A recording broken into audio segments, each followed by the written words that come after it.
Welcome to our first episode in Haksa Talks, dari remaja untuk remaja. First of all, perkenalkan aku Kiera yang akan menemani kalian semua di dalam podcast yang sangat menarik dan asik ya, tapi juga tetap berbobot. Nah, teman-teman di sini kira-kira gimana nih kabarnya? Apakah ada yang happy atau lagi ada yang sedih? Waduh, BTW kita kan minggu kemarin baru aja ngerayain hari yang penuh cinta gitu ya. Pasti hari yang udah ditunggu-tunggu sama teman-teman yang lagi bucin-bucinnya, lagi kasmaran. Apa ada yang dapat coklat, dapat bunga, atau akhirnya bisa dapat hati si gebetan? Atau ada juga orang-orang yang tipe-tipenya kayak aku nih ya, yang lagi hopeless romantic karena nggak dapat apa-apa, bahkan ngerasa nggak worth it buat dicintai. Aduh, nah mumpung ini topiknya lagi masih hangat-hangatnya ya teman-teman, aku mau ngomongin sebuah topik tentang bagaimana sih caranya mencintai diri kita sendiri sebelum mencintai orang lain. Kan di era digital ini ya teman-teman, kita kan ada namanya TikTok. Di mana TikTok ini membuat kita tuh FOMO. Ya contohnya aku sendiri, aku tuh kadang FOMO. Ya ampun, aku nggak bisa bikin tren ini, nggak bisa bikin tren itu. Dan pastinya ada banyak teman-teman yang merasakan itu kan. Yang FOMO, ya pokoknya aku pengen punya pacar, nggak peduli pacarku itu toksik apa enggak. Nah, dari situlah teman-teman akan timbul sebuah hubungan yang beracun atau yang disebut sebagai toxic relationship. Tapi ada juga contoh yang lebih ekstrim. Ada orang-orang yang mereka akhirnya itu terlalu self-love-nya terlalu besar gitu loh. Mereka itu lebih egois dan gak mau memperdulikan perasaan orang lain. Aduh ya ampun, bingung banget deh caranya menjadi remaja yang baik dan benar. Kok kayak apa-apa salah gitu ya. Terlalu self-love salah, terlalu mencintai salah. Gimana sih yang benernya? Nah, daripada kita bingung ya teman-teman, hari ini aku menghadirkan dua narasumber keren dari PIKR Haksa SMAN 1 Batu. Mari kita sambut Kak Kamila dari Divisi Sosial Masyarakat dan juga Kak Diego dari Konselor Sebaya.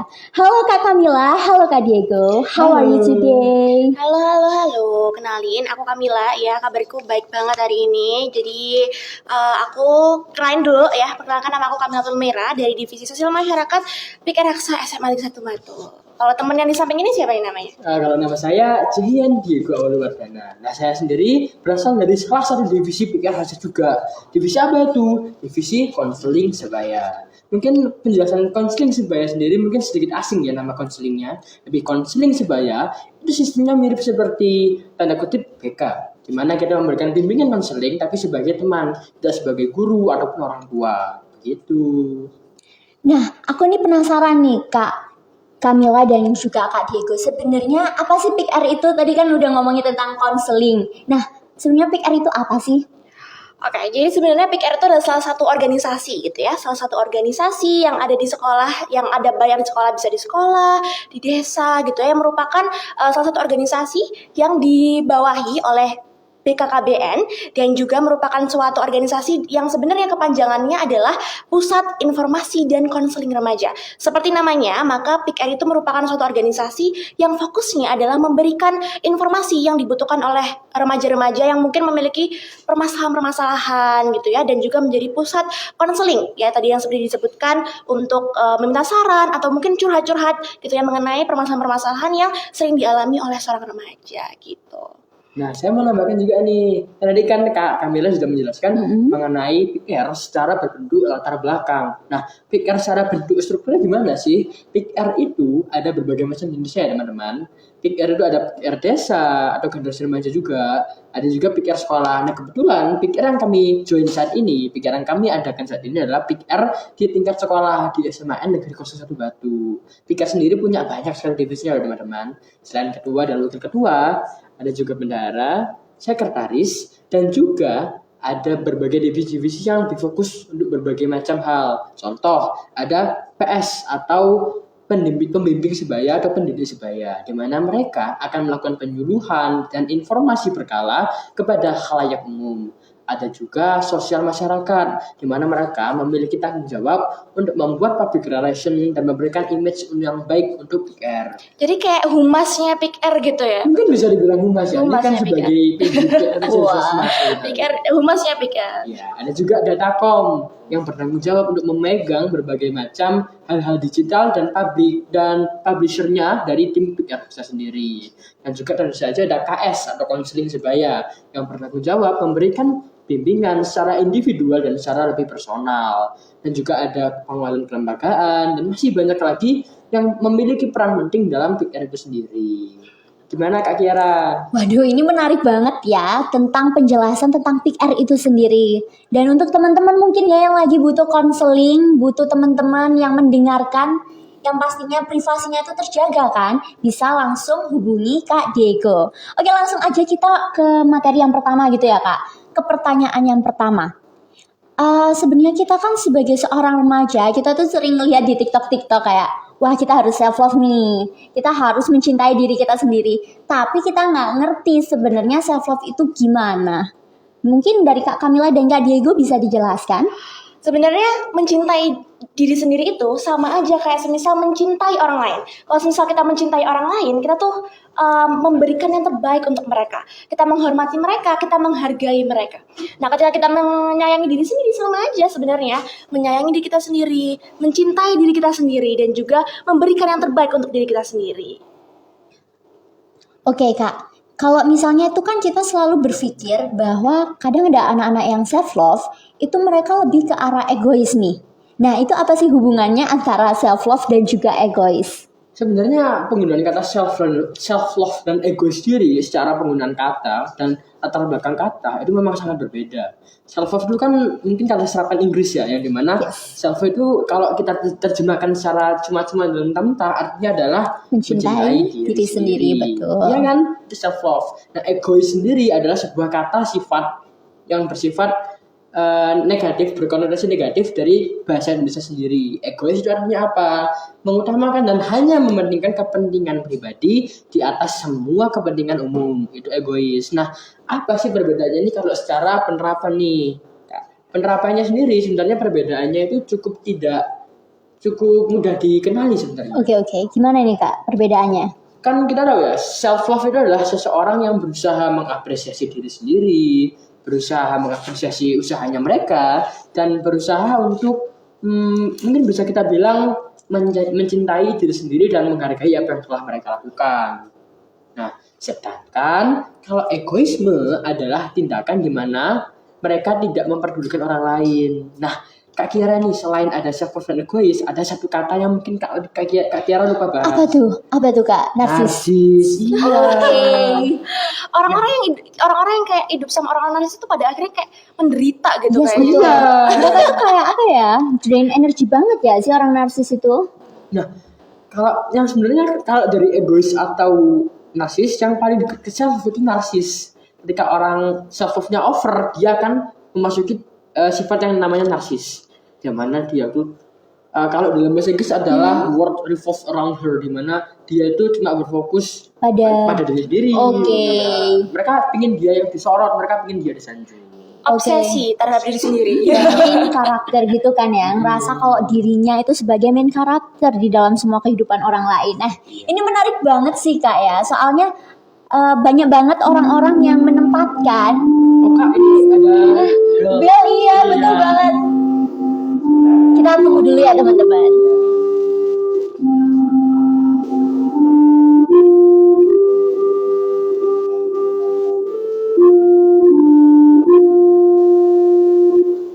Oke, lanjut ya.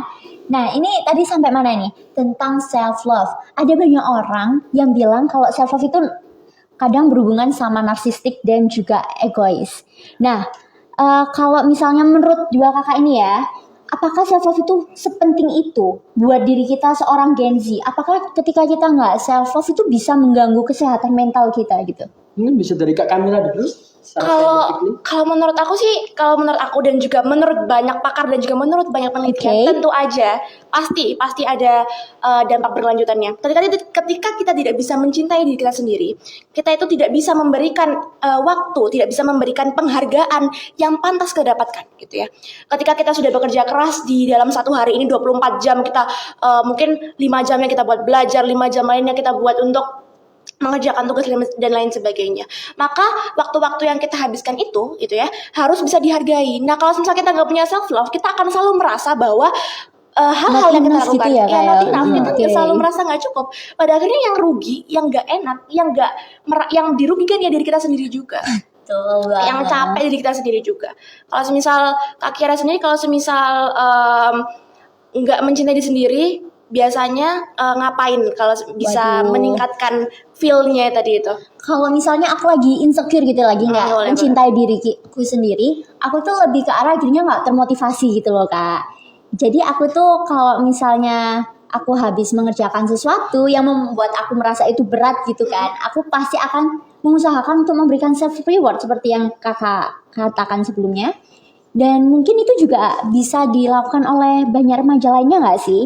Kadang kita itu gengsi untuk memberikan hadiah untuk diri kita sendiri karena we don't feel enough for ourselves. Ya. Nah, masalah kayak gitu tuh sebenarnya based on experience banyak sekali terjadi di mana siswa-siswa, remaja-remaja itu kehilangan inisiatif untuk menghargai apa yang telah mereka lakukan. Inisiatif untuk melakukan dalam tanda kutip adalah self love tadi. Nah, contoh kasusnya adalah ketika ada seseorang dalam tanda kutip ya siswa A, dia itu bekerja keras, dia tuh mengejar ranking satu terus, atau dia jarang ikut ekskul, jarang ikut organisasi, jarang main, biar nilainya bagus. Tapi endingnya dia walaupun sudah juara 1, dia masih merasa ada yang kurang gitu rasanya.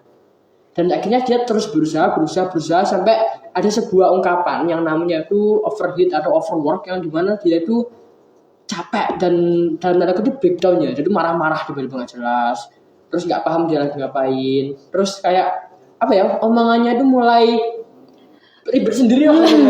Yes. Aku mau kerja ini nggak bisa, kerja itu nggak bisa, akhirnya dia tuh kalau dalam bahasa Jawa tuh ngulang dewe. Bertarung sama dirinya sendiri jadinya. Nah, kalau dalam dari konseling sendiri, kenapa self itu penting adalah dalam bagian berkomunitas. Kita itu sebagai makhluk sosial kita itu harus sekali berinteraksi dan menghargai dan juga dalam tanda kutip ya mengasihi orang lain. Oke. Ya, nah, tapi cara kita menghargai orang lain, cara kita mengasihi orang lain itu umumnya berpatok dengan bagaimana cara kita mengasihi diri kita sendiri. Betul. Oke. Love yourself first gitu kan ya. Iya. Oke. Nah Kak, tapi itu kan tadi ngomongin tentang nilai-nilai gitu kan. Seringkali kita tuh melihat orang tua saya sendiri gitu kan. Kadang itu kita itu dipaksa untuk punya nilai yang bagus. Kalau kamu misalnya belum mencapai nilai ini, kamu nggak boleh tuh merasa cukup sama dirimu sendiri. Dan itu kan culture-nya Indonesia juga masih berada di dalam culture itu ya. Itu gimana dong Kak? Cara menyikapi kita sebagai seorang siswa, gimana caranya kita tetap self love padahal lingkungan kita tuh memaksa kita untuk hate ourselves gitu kan. Sebenarnya kan cinta diri sendiri itu kan selalu tumbuh dan selalu berawal dari diri kita sendiri. Tentu aja faktor-faktor pendukungnya ada orang di sekitar kita, gimana orang-orang mendukung di sekitar kita. Tapi yang paling utama adalah diri kita sendiri. Yang harus tahu kapan kita cukup, kapan kita berarti, itulah diri kita sendiri sebenarnya. Tanpa nanti kalau semisal ada orang lain yang memengaruhi gitu ya, ada orang lain yang mungkin berpikir kamu nggak cukup. Tapi kalau semisal diri kamu bisa punya batasan, bisa punya intinya adalah pengingat gitu ya, kayak reminder, notice gitu lah ya. Kalau semisal di HP notice ting gitu ya. Kalau semisal diri kamu ini udah cukup kok, nggak apa-apa kok, istirahat dulu kok. Wah, itu guys yang perlu kita pelajari, karena mungkin karena di Indonesia ya kita nggak terbiasa untuk memiliki boundaries itu sendiri. Betul. Tapi itu ada alasannya loh Kak. Apa?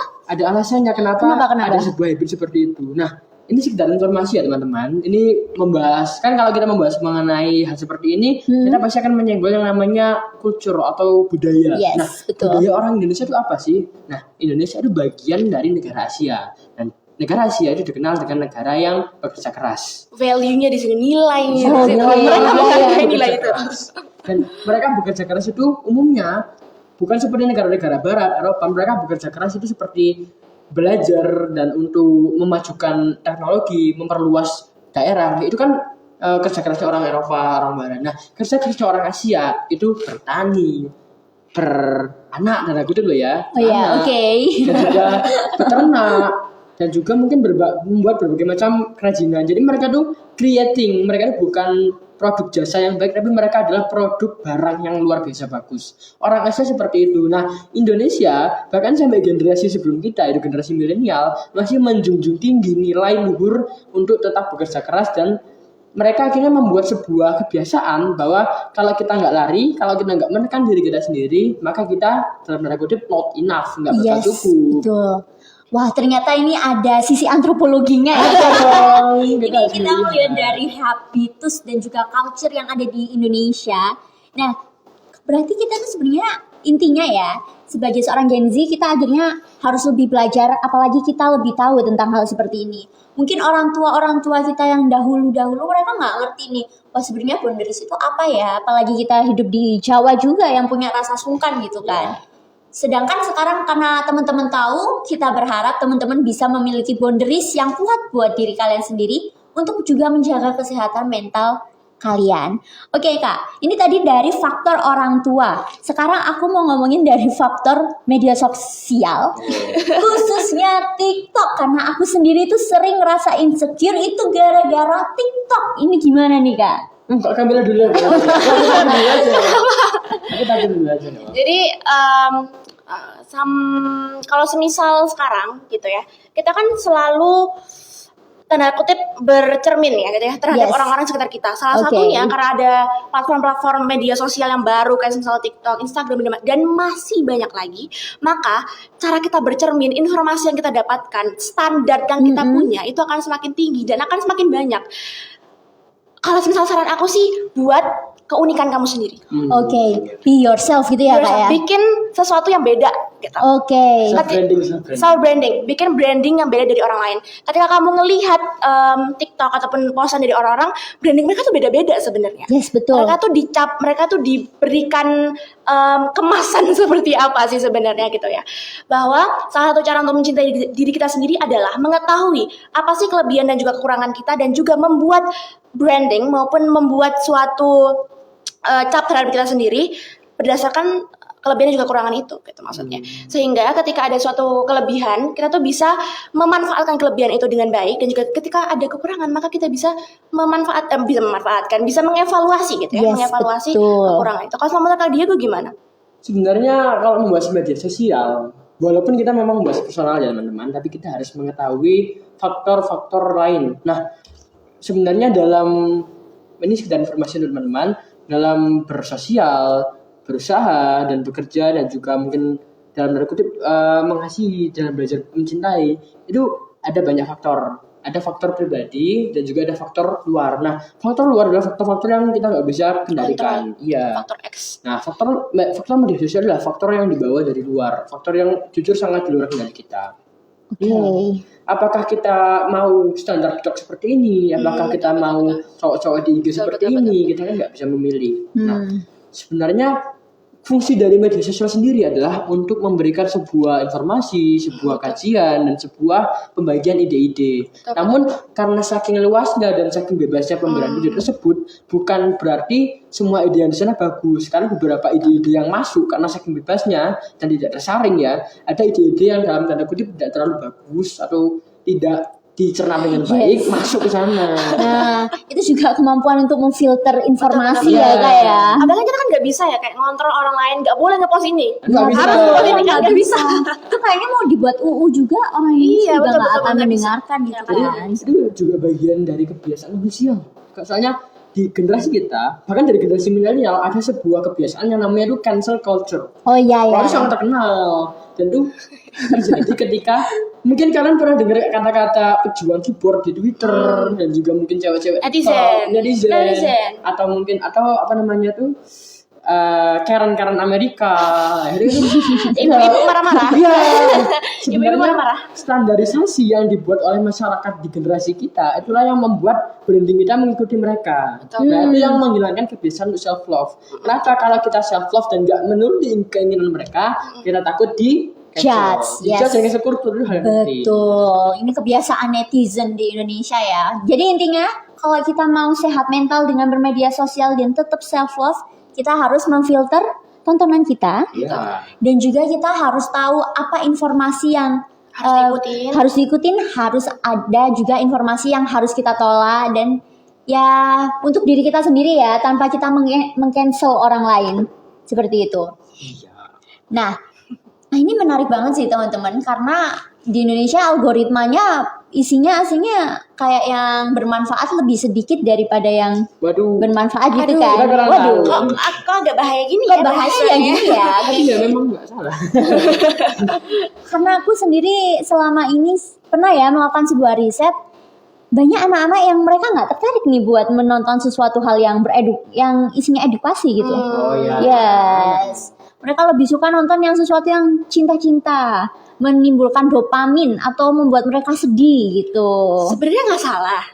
Ya, Ya. melihat itu nggak salah. Kayak ada pasti kita kan manusiawi ya. Ada satu Iya. momen pasti kita kepengen lihat yang Yes. sedih, kepengen lihat yang bahagia, pengen cinta-cinta dulu gitu kan. Iya. Menghasilkan dopamin biar kita selalu happy. Sebenarnya nggak apa-apa. Cuman pada akhirnya porsinya mau kayak gimana sih gitu. Porsinya mau sampai mana sih? Kalau misalnya dilihat terus cinta-cintaan terus, yang mau dilihat sedih-sedihan terus, mau dibawa mundur kah hidupnya gitu maksudnya. Iya. Kan kita kan harus hidup selalu maju gitu ya. Maksudnya ketika kita selalu maju, kita melihat ke belakang sebentar, tapi mostly kita harus bisa Tetap maju. Kita harus berusaha untuk terus maju dan selalu berkembang maksudnya. Dari satu hari ke hari yang lain selalu harus ada evaluasi baru. Maka konten-konten yang kayak gitu tuh juga kadang kita harus cari sendiri tanpa mereka muncul di algoritma Iya, kita. Ya memang apa ya? Kalau memasalahkan konten memang yang memegang konten di dunia kita adalah dalam nama-nama selebgram terkenal, konten-konten terkenal, dan beberapa dari mereka itu ada yang memang tujuannya adalah memberi informasi, tapi ada yang beberapa tujuannya adalah mencari pamor, Ya, mencari sensasional cuan. gitu ya. Dan itu nggak bisa menyalahkan mereka, itu usaha mereka untuk bertahan hidup. Nah, kalau itu kan faktor di luar kendali kita. Faktor kendali kita apa? Ya memfilter tadi. Memfilter itu ya. Oke Kak, karena kita udah ngobrolin banyak nih tentang self love gitu kan. Nah, aku mau tahu nih ciri-ciri gimana sih kalau aku mau tahu kalau aku tuh sudah self love apa belum? Sebenarnya kalau semisal self love itu kan bener subjektif banget ya. Ada banyak sekali ciri-ciri, ada banyak banget tanda-tanda yang bisa muncul dari orang. Tapi sebenarnya kalau semisal mau ditarik garis besarnya atau gambaran besar dari kira-kira ciri-ciri orang yang self love itu kayak gimana aja, maka yang pertama adalah orang-orang yang bisa menerima dirinya sendiri apa adanya, kekurangannya, kelebihannya. Kalau misal punya kelebihan, misalnya pinter masak, maka ya kembangkan di situ. Kalau misal kekurangan, jangan jadikan itu sebagai cap dirimu sendiri. Gitu. Jangan jadikan itu sebagai sesuatu yang terus kamu bawa gitu maksudnya. Jadikan itu sebagai sesuatu yang kamu jadikan evaluasi setiap hari, jadikan sebagai suatu cerminan bahwa oh iya, berarti aku harus berkembang dari sini, tapi jangan membebani diri kamu sendiri pada akhirnya. Yes. Terus habis itu yang kedua adalah orang-orang yang bisa membuat batasan. Ada orang-orang yang kita sebut sebagai people pleaser. Pleaser. Orang-orang yang nggak bisa katakan no, orang-orang yang nggak bisa katakan tidak, orang-orang yang selalu katakan maaf gitu ya. Iya. Orang-orang seperti ini sebenarnya itu adalah orang-orang yang takut dia tuh di-branding jelek sama orang lain. Karena mungkin aduh aku tuh nggak cukup baik, kalau misal aku bilang enggak nanti mereka mikirnya ke aku gimana gitu kan maksudnya. Maka orang-orang yang bisa mencintai dirinya sendiri itu bisa menghindari hal tersebut. Mereka bisa mengatakan tidak kalau misal itu membuat mereka keberatan. Mereka tidak harus mengatakan maaf pada keadaan-keadaan yang membuat mereka tidak harus mengatakan maaf. Terus habis itu yang ketiga mungkin adalah orang-orang yang tidak membutuhkan validasi orang lain. Oke. Tidak membutuhkan validasi orang lain nih Kak. Waktu itu Kak Diego pernah ngomong tentang bahwa mencari validasi sebenarnya normal. Oh iya. Yes, itu normal mencari validasi sih. Normal. Bahwa kita tuh manusia, kita butuh kadang pujiannya. Kita Betul butuh pujian, banget. kita perlu orang-orang untuk bangga kepada kita. Iya. Perlu banget pasti. Tapi yang artinya tidak mencari validasi, artinya validasi itu bukan patokan kita. bukan suatu hal yang Harus terus-terusan kita craving gitu iya, ya, Kak, terus ya. kita cari gitu, bukan sesuatu yang seperti itu. Maka lakukan yang terbaik dulu di bidang Oke. kamu, maka validasi itu akan datang sendirinya malah Ya, sebenarnya, ya, betul.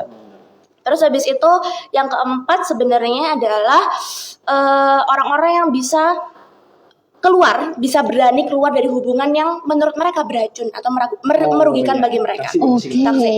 Dalam artian nggak cuma dalam hal romantis ya, tapi mungkin Pertemanan juga gitu ya, Kak. pertemanan gitu kan, terus habis itu keluarga mungkin ya, mungkin itu case yang susah Iya. ya.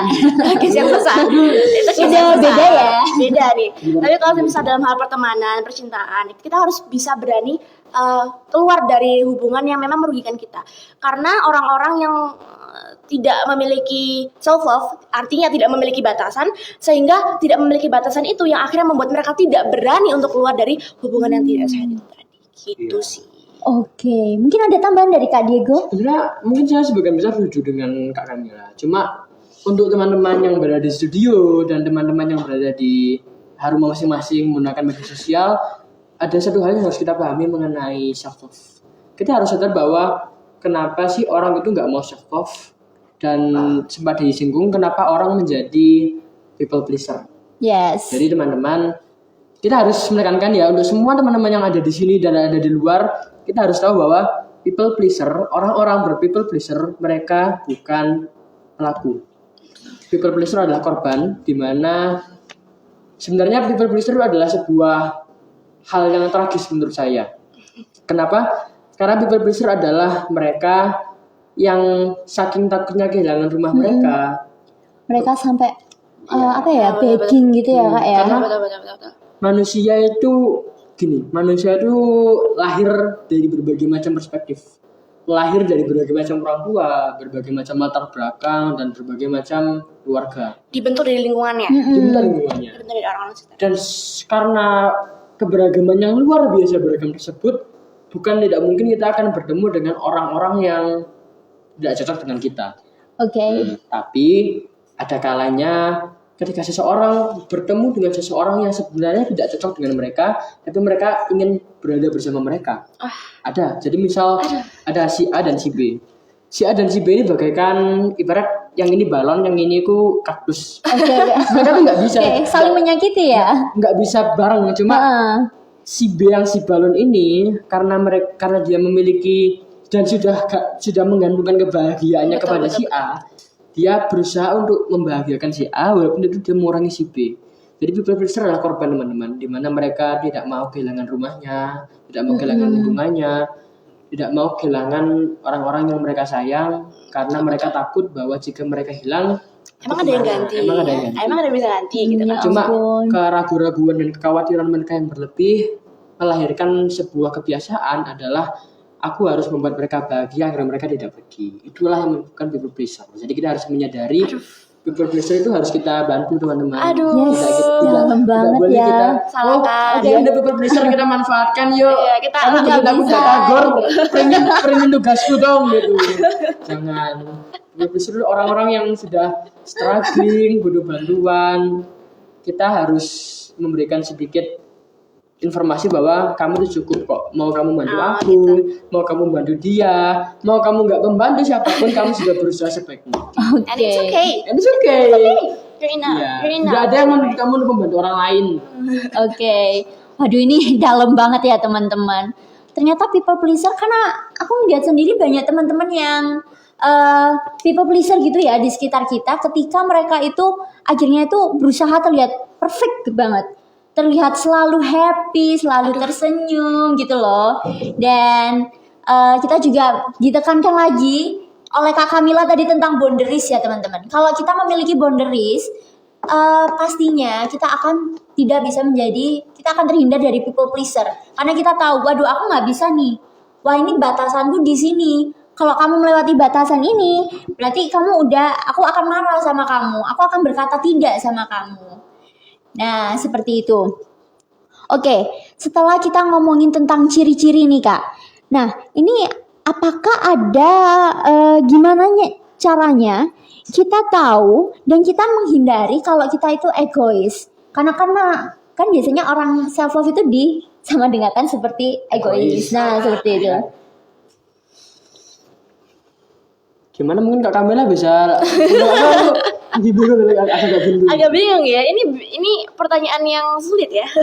Sebenarnya kan banyak banget orang-orang itu yang pada akhirnya karena dia mencintai diri sendiri, dia dianggap egois. Karena dia memprioritaskan dirinya sendiri, dia dianggap tidak mempedulikan orang lain gitu ya. Tadi pertanyaannya adalah bagaimana caranya kita tetap mempertahankan mencintai diri sendiri tanpa menjadi egois lah ya. Oke. Menjadi egois artinya adalah tidak mempedulikan orang lain. Artinya adalah ya udahlah, ini kan aku mencintai diriku sendiri, jadi aku akan memutuskan diriku sendiri, aku akan melakukan apapun untuk diriku sendiri. Jadi ya udahlah, yang lain nanti dulu, nggak penting.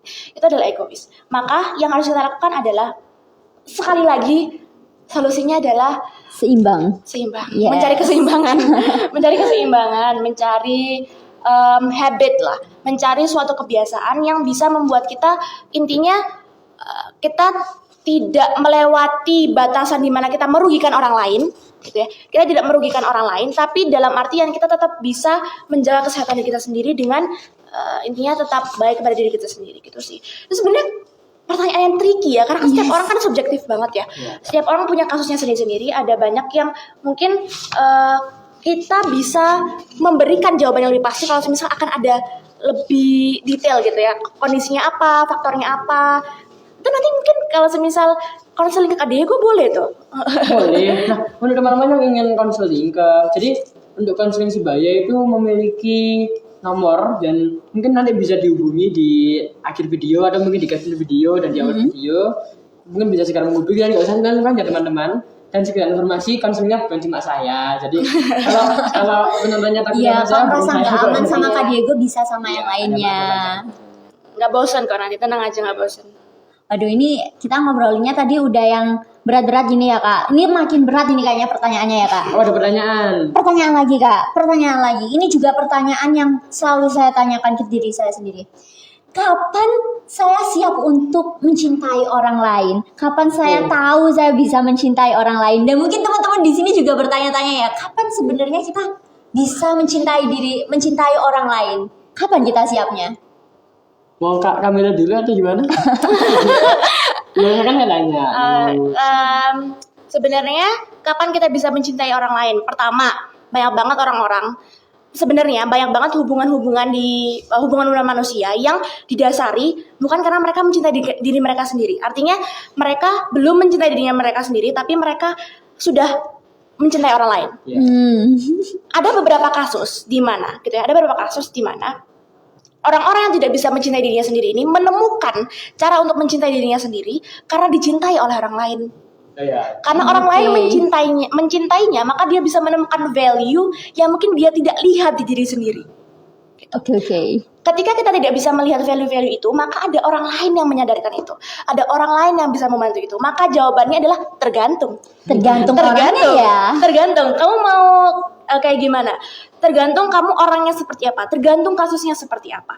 Tapi kalau menurut aku, kapan kita benar-benar pantas mencintai diri sendiri adalah ketika, yang paling ideal ya, adalah ketika kita mampu mencintai diri sendiri.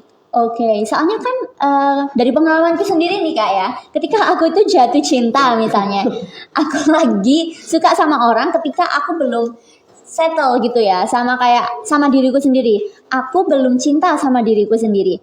Nah, akhirnya aku di situ menimbulkan kebingungan nih Kak. Aku insecure sama pasanganku dan akhirnya aku itu kalau bahasanya jadi on gitu waktu pacaran. Nah, itu gimana nih Kak? Gimana ya?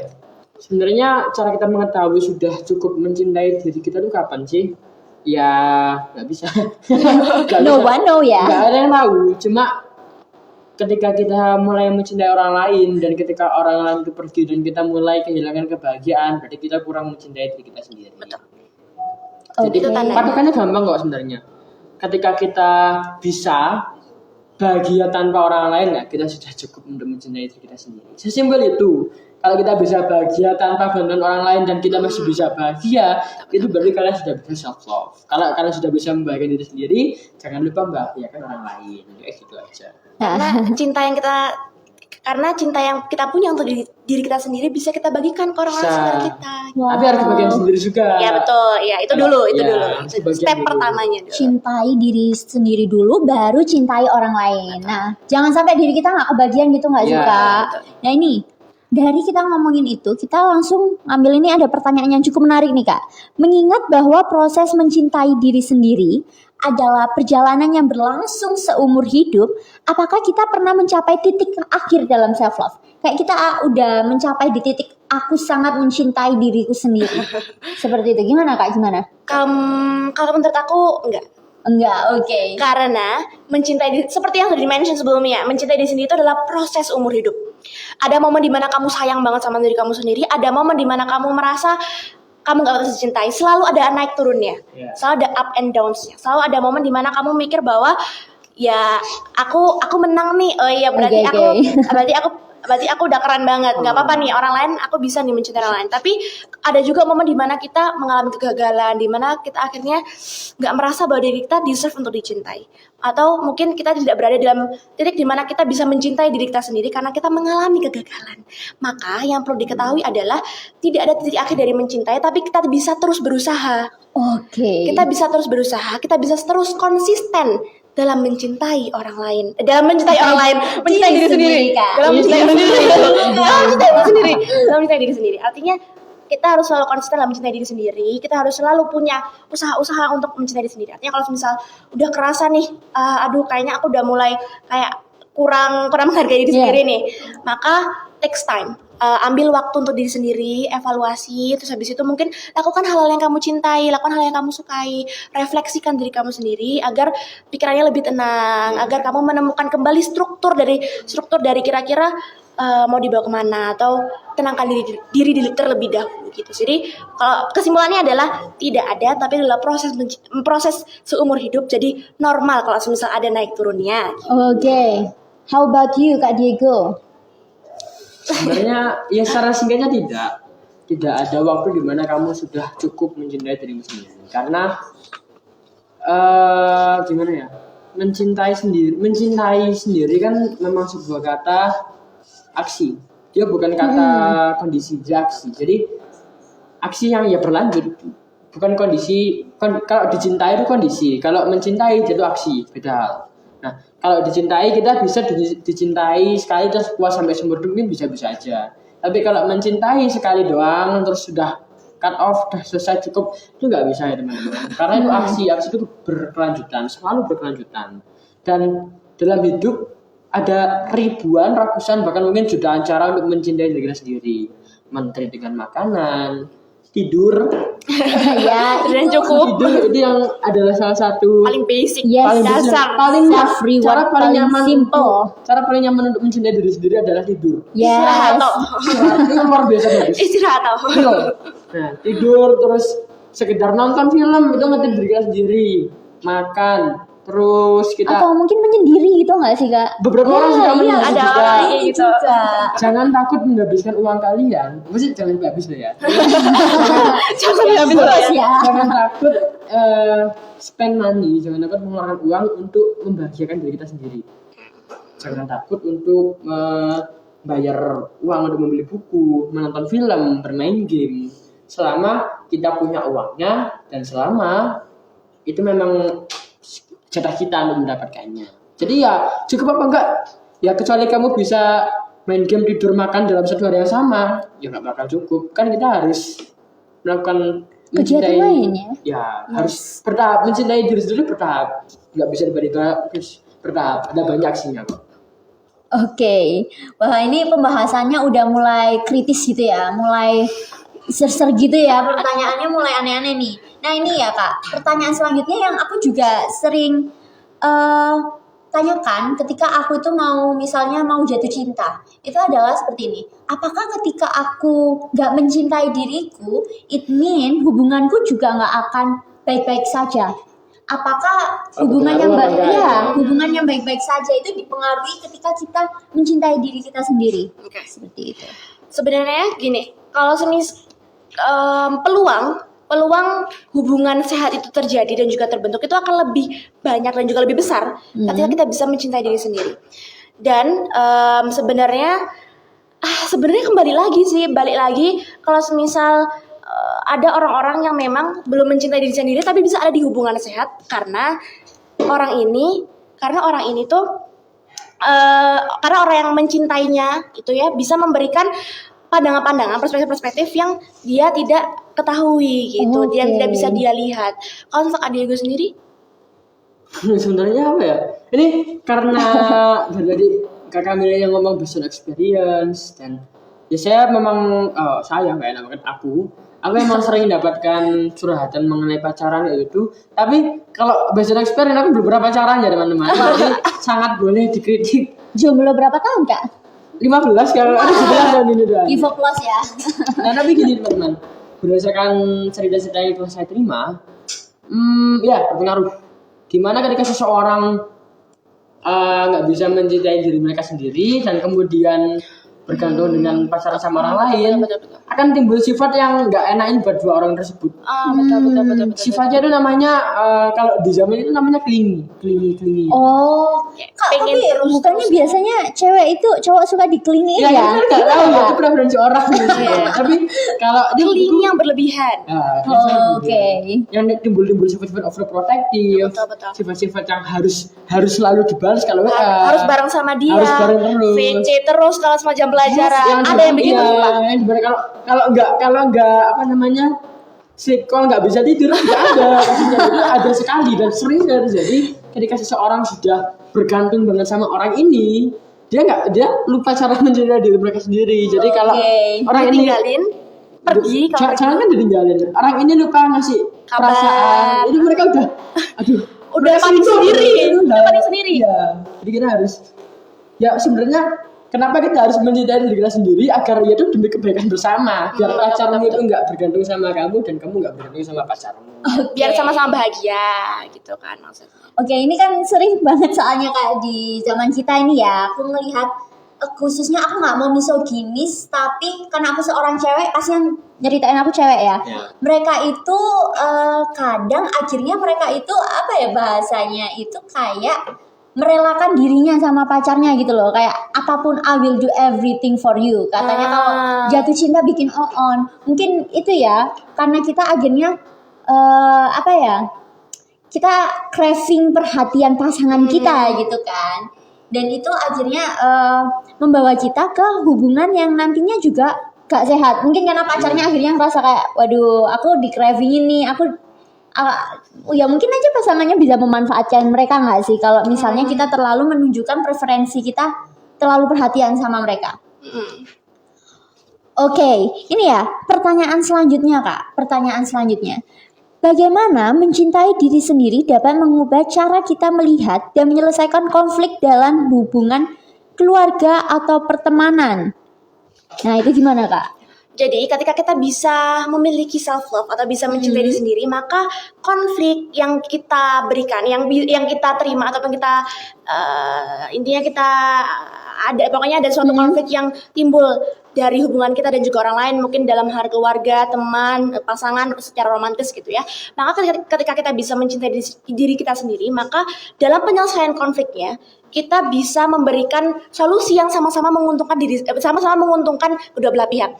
Menurut saya, ketika kita tidak bisa mencintai diri sendiri, maka solusi yang diberikan itu kadang hanya sekedar kayak biar cepat-cepat baikan, biar cepat-cepat selesai. Betul. Ya udahlah, aku ngalah lah. Mungkin merugikan diri kita Mungkin sendiri. merugikan diri sendiri. Mereka bodo amat ya sih Kak, Ya, akhirnya. solusi yang solusi yang mempercepat masalahnya selesai, tapi kalau misal timbul menumpuk masalahnya karena akan merugikan dirinya sendiri. Maka ketika mencintai diri sendiri, maka penyelesaian konfliknya akan lebih asertif. Maka penyelesaian konfliknya itu akan lebih terstruktur yang bisa memberikan manfaat dan juga bisa memberikan solusi berkelanjutan bagi kedua belah pihak. Ini bahasanya teoritis banget nih udah. Iya. Oke, sangat teoritis. Ini kira-kira teorinya dari mana Kak? Darwin. Darwin. Gini. Ketika seseorang berpacaran sangat ini pasti terjadi ada yang namanya pertengkaran. Yes, itu pasti sih Kak. Konflik dalam berpacaran adalah hal yang tidak akan pernah bisa dihindari. Jadi teman-teman harus sadar bahwa sebelum kalian pacaran, sadarilah orang yang akan kalian pacari. Mungkin ada viewers kita yang sudah mau menikah di sini ya. Waduh, aduh Kak, jangan. Kita mau tahu ya. Ada siapa? Ada yang dari udah alumni nonton ya. Oh ya, mungkin juga sih. Amin. Jadi pasangan yang kalian aja itu adalah pasangan yang akan kalian temui dalam senang, ya dalam sedih juga, dan yang dalam susah juga. Jadi kalau kalian berespektasi kalian pacaran cuma hahaha ketawa-ketawa gandengan tangan, bikin tren lagunya website dan itu. Itu bukan pacaran teman-teman. Itu semacam apa ya, webtoon Korea nggak bakal bisa terjadi di kehidupan nyata gitu. Kita harus sadar bahwa pacaran itu tidak semulus itu teman-teman. Yes, betul. Bukan cuma pacaran, malah hubungan temenan, temenan, apapun lah. Ini nih membahas gimana kalau konflik. Ya memang pasti ada konflik. Ada sebuah teori sosiologis yang teori sosiolog. Waduh. Cukup- Teorinya siapa ini Kak? Ada saya lupa namanya. Tapi itu teori yang salah satu yang terkenal adalah mengatakan apapun yang bisa everything that can go wrong will go wrong. Apapun yang Oke. bisa berjalan buruk mungkin akan berjalan buruk. Jadi kalian harus siap mengantisipasi hal-hal buruk tersebut. Nah, dalam berpacaran kita ambil yang pacaran aja. Kan kalian di sini banyak orang yang udah pacaran semua kan. Nah, kan Aduh, tidak aku tahu. enggak nih Kak. Aku enggak pacaran nih Kak. Percaya sih. Tapi enggak ya, kamu bilang enggak benar. Saya percaya kok. Jadi gini, dalam berhubungan dengan siapapun kita menemukan hubungan itu tidak selalu senang-senang aja, tidak selalu Yes, sedih betul. aja dan tidak selalu susah aja. Tapi kalau kita mendapatkan sebuah konflik, ya sudah, Harus dilewati. harus dilewati. Nggak ada jalan pintas untuk melewati konflik, teman-teman. Betul. Semua konflik harus dijalani karena ya itu hubungan adalah menerima orang lain dengan seburuk-buruknya dia dan sebaik-baiknya dia. Itu hubungan.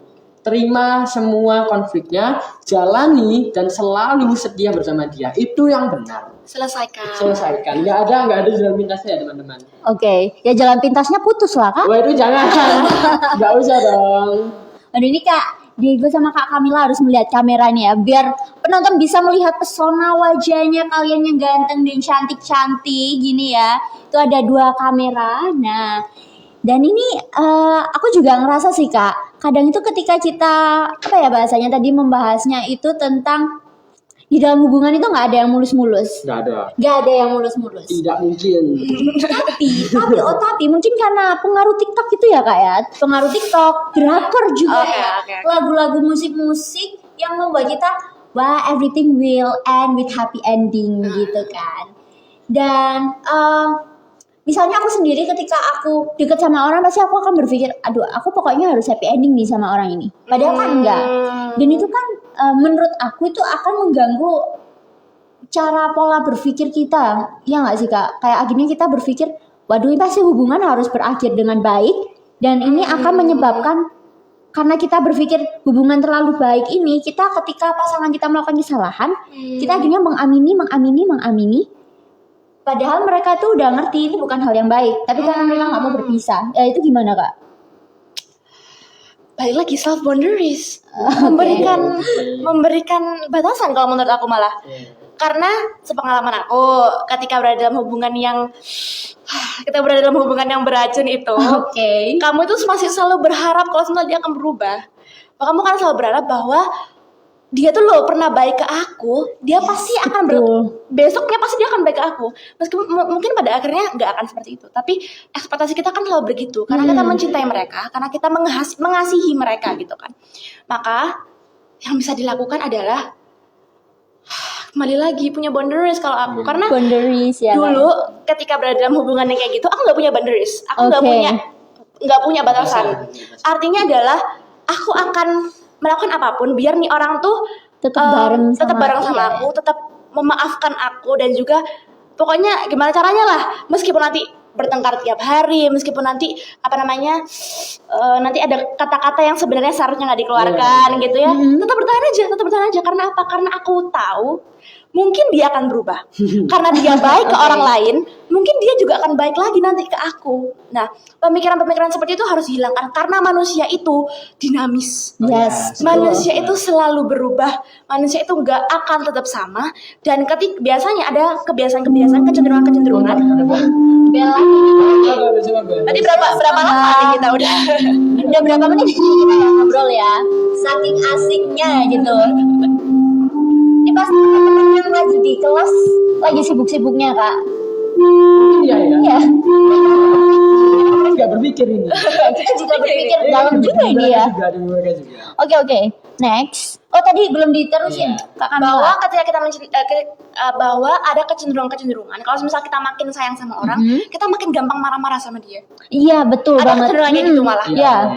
Nah, mungkin ada orang-orang yang menerapkan itu, ada orang-orang yang seperti itu. Nah, hal itu tuh sebenarnya nggak baik ya, nggak baik karena pada akhirnya itu tuh bikin orang yang di dekat kita tuh kayak ngerasa nih orang kok berubah sih tiba-tiba gitu ya. Yang dulunya mungkin baik, yang dulunya mungkin bucin-bucinan, tapi kok tiba-tiba berubah gini, kok berubah tiba-tiba jadi orang yang completely different person Yes. dengan suatu kepribadian yang tidak familiar buat kamu dan membuat kamu merasa tidak nyaman berada dalam hubungan itu. Maka yang perlu dilakukan adalah having a boundaries. Having a boundaries. Kita nggak bisa kontrol mereka. Iya bisa. Iya. Nggak bisa. Kita nggak bisa. Iya emang mereka gitu. Cuma ya kalau kita berpikir ya, ini juga satu informasi lagi penting sekali. Ini untuk teman-teman di studio dan di luar studio, kita harus tahu bahwa dalam kehidupan manusia perpisahan tidak hanya kematian ya teman-teman.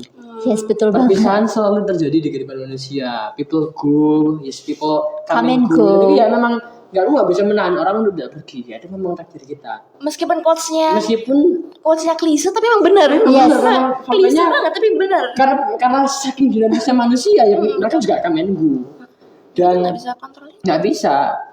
Bahkan secocok apapun kamu sama dia, senyaman apapun kamu sama dia, jika takdir berkata enggak ya mungkin kamu nggak akan bisa. Dan itu bukan sesuatu yang harus kalian takutkan atau yang kalian khawatirkan. Justru mampu menghadapi perpisahan dengan damai itu adalah sebuah hal bukan ya sebuah harapan yang bagus. Kalau kalian tahu kalian berada di hubungan yang nggak akan awet ya, tapi kalian tahu bukan salah kamu dan bukan salah dia, maka usahakanlah perpisahan yang damai. Sedih banget kak. Tapi itu memang ada. Kok sedih banget sih kak? Itu gini, bahkan roda ban motor ban motor kan dua dan mereka selalu bareng. Tapi sebareng-barengnya mereka, sesama-samanya bentuknya mereka, yang satu pasti di depan dan yang satu pasti di belakang. Nggak mungkin mereka beriringan. Secocok-cocoknya matahari sama bulan, mereka ketemu setahun sekali dan itu cuma bentar. Di matematika ada berbagai macam bentuk garis. Ini ada udah banyak teori ya. ada ya nih kita teorinya banyak banget ya. Ada garis berpotongan yang dimana dia hanya berpotong sekali dan nggak akan Nggak akan berpotong pernah lagi. Ada juga garis yang mereka itu beriringan paralel sampai ujung tapi mereka akan pernah bertemu. Itu ada. Jadi ya cara terbaik untuk menghadapi perpisahan adalah berdamai dengan perpisahan teman-teman. Tidak ada yang salah dengan perpisahan. Itu memang ya takdir manusia sih. Karena hubungan manusia tuh seperti yang kakak katakan kan, semua yang punya kemungkinan untuk berjalan buruk, ya akan nantinya akan berjalan buruk juga. Akan selalu ada kemungkinan maksudnya. Akan selalu ada kemungkinan itu akan berjalan buruk. Jadi ya bersiap untuk yang terburuk sih. Yes. Nah ini gimana nih kak? Kalau misalnya kita bersiap pada hal yang buruk terus ini, berarti hidup kita nggak tenang terus ya sih kak? Gimana ini kak? Gimana ini? Jelasin. Nah, kalau semisal argumen yang menurut saya menurut aku paling gak enak itu adalah kalau semisal aku nggak gini berarti aku harus gini, bukan begitu. Kalau semisal aku harus bersiap untuk yang buruk berarti aku nggak bisa bersiap untuk yang baik, bukan gitu logikanya, nggak gitu logikanya. Artinya adalah ketika kita bersiap dengan yang baik, ketika kita bersiap dengan yang buruk, artinya adalah manusia itu kan perasaannya banyak. Nggak cuma bersiap dengan yang buruk aja. Jadi kalau semisal kita bersiap dengan yang buruk, artinya menikmati momen-momen yang ada itu juga, memberikan yang terbaik, melakukan yang terbaik, melakukan yang kita bisa kontrol kita lakukan, gitu ya. Artinya adalah mungkin tetap menunjukkan rasa cinta kita dengan menemani mereka, tidak selalu, tapi mungkin ada momen-momennya, gitu kan. Artinya adalah lakukan yang kita bisa, yang bisa kita kontrol, dan yang tidak bisa kita kontrol, ya udah. Gitu. Oke. Gitu ya. Ya memang gitu.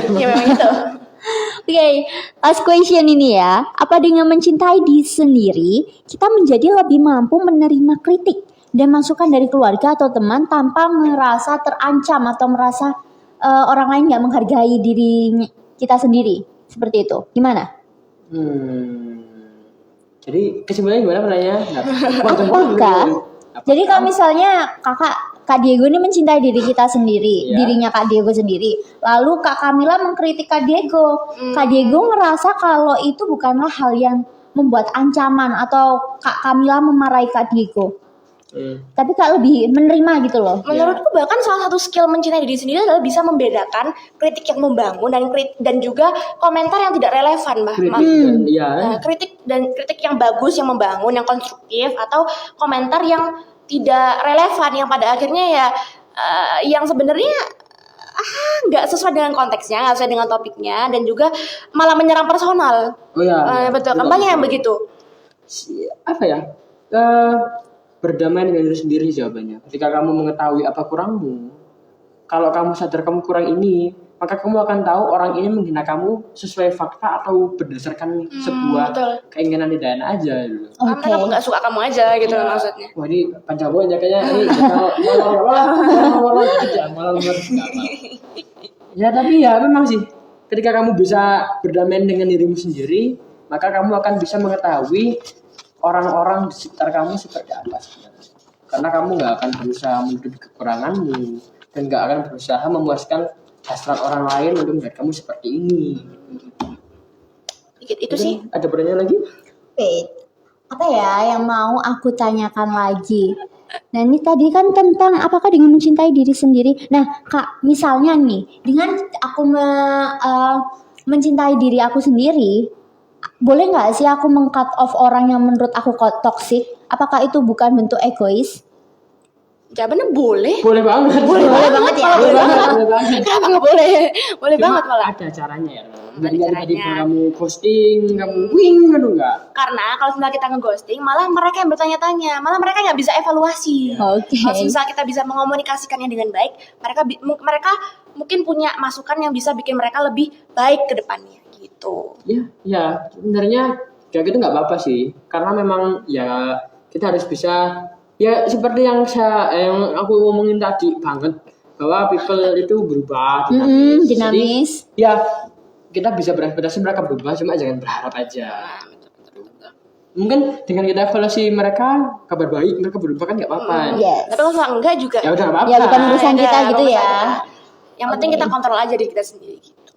Oke, wah nggak kerasa nih ya. Ini udah obrolannya udah panjang banget, bahkan udah hampir 1 jam. Mungkin lebih iya mungkin lebih. Mungkin nih. lebih ya. Ini mungkin kalau teman-teman kita lagi ngobrol di kelas itu pasti udah bilang ya udah ya pingnya. Udah ya. Kita kan udah yapping ya dari tadi ya.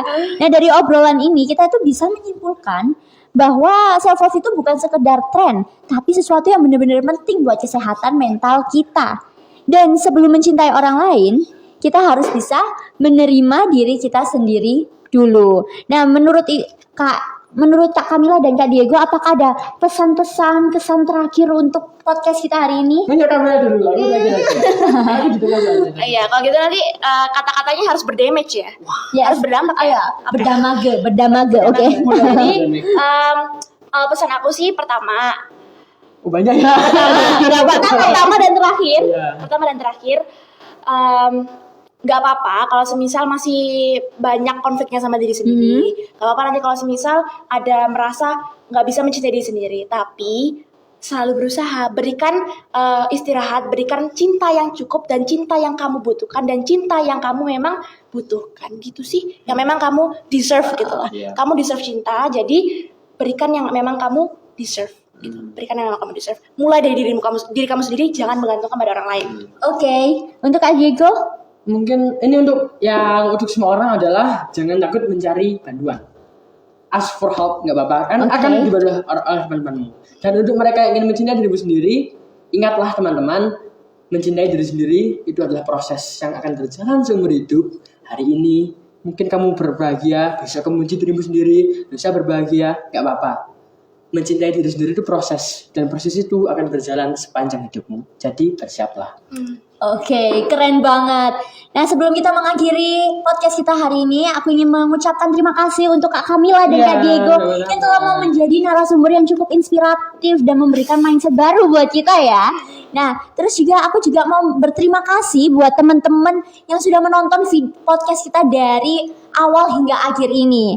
Dan juga untuk teman-teman yang mau bercerita kepada kita, kepada teman-teman konselor sebaya, bisa banget ya langsung hubungi Kak Diego.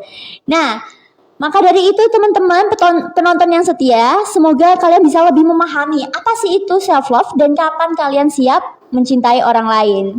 See you in the next episode. Goodbye.